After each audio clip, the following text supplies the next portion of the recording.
Velma, HBO Max, 2023. Velma promised a bold new take on the beloved Scooby-Doo franchise. I'm a suspect? I thought lesbians were good at solving crimes. It's like the one positive stereotype perpetuated by cop shows.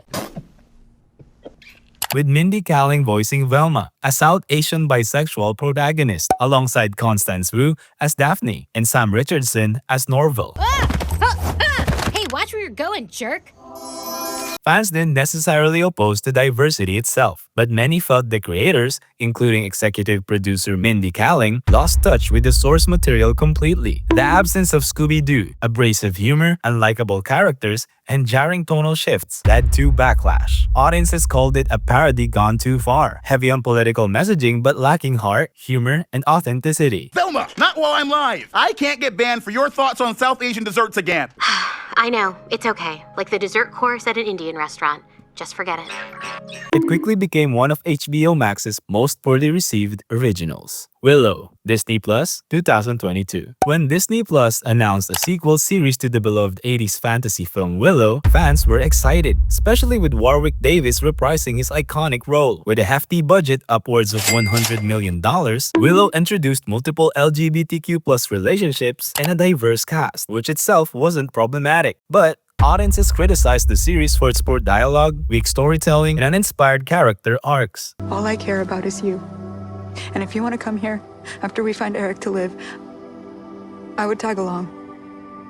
If that's okay, because I don't want to have any adventures unless they're with you. Developed by Jonathan Kasdan, many fans felt the heavy emphasis on modern social themes overshadowed the fantasy and magic that defined the original, leaving them disconnected from this world they'd once loved. And in about 10 seconds, I'm gonna kiss you. So if you don't want that... Yes, I would. I would be very into that.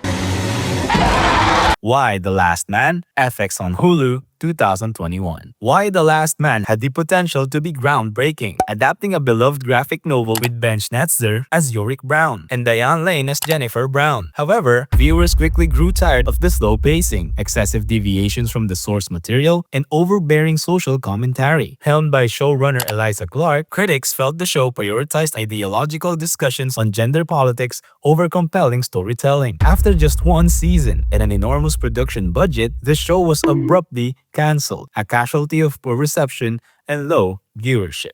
Jesus wasn't vaccinated? Is that real? She said that?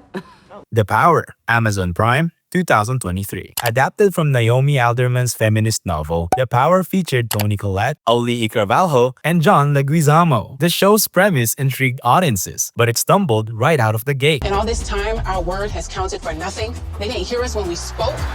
And well, now, the world will listen.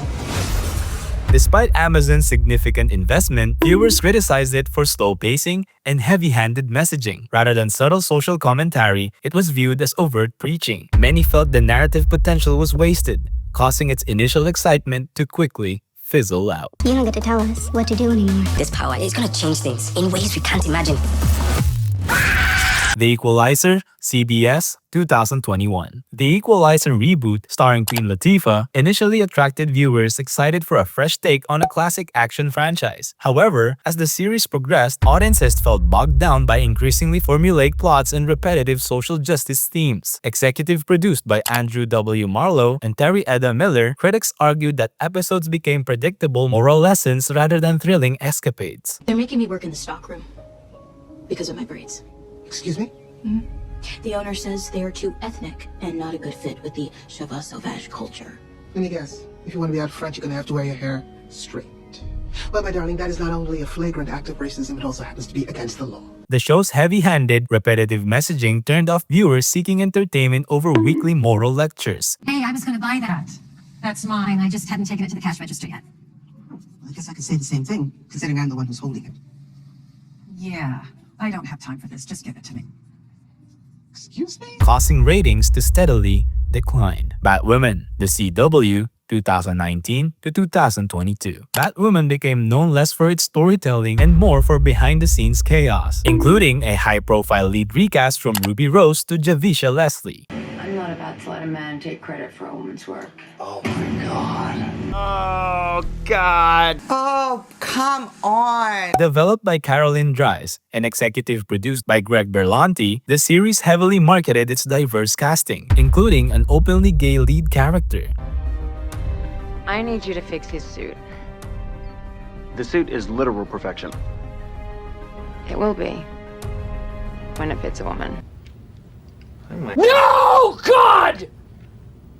No, God, please, no! No! Fans criticized it for prioritizing identity politics over engaging plots and character development. So you were saved by Batwoman. It's dope. Yeah, I mean, it was fine. Fine. It's Batwoman. Yeah. But she's so cringe. The inconsistent writing, production troubles, and forced messaging led to rapidly declining viewership, ultimately resulting in cancellation after 3 tumultuous seasons. Dear White People, Netflix, final season, 2021. Dear White People initially made waves for its sharp satire of race relations on college campuses. You are black and gay, both groups notorious for spontaneous singing. Starring Logan Browning as Samantha White. But by its final season, audiences began tuning out. You have something to add? Me? Yeah, I do. Look, your biggest athletes, right? Movie stars. Hell, guys, my president is black.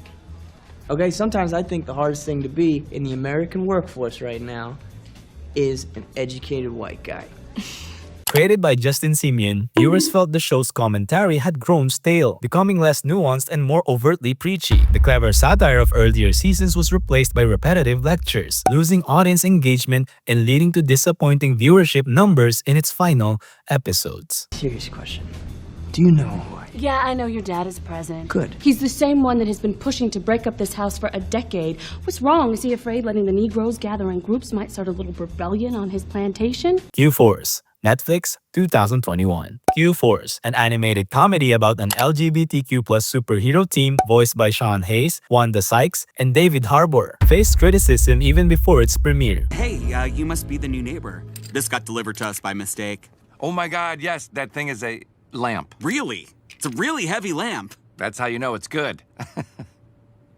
Accused of leaning into outdated stereotypes rather than genuine representation. He is so big and so dumb. And one day, I'm gonna top him. Created by Gabe Leidman, once released, the show was quickly slammed by audiences and critics alike for its lazy writing, unoriginal humor, and lackluster animation. All right, freeze! Shit, the room's empty. I wasted all that masculinity on nothing. Not nothing. My little butthole went boop. Instead of empowering representation, it felt more like a collection of cliches. Netflix swiftly canceled it after only one poorly received season. That's 8 minutes. Thank you for watching. Like the video and don't forget to subscribe for more flops.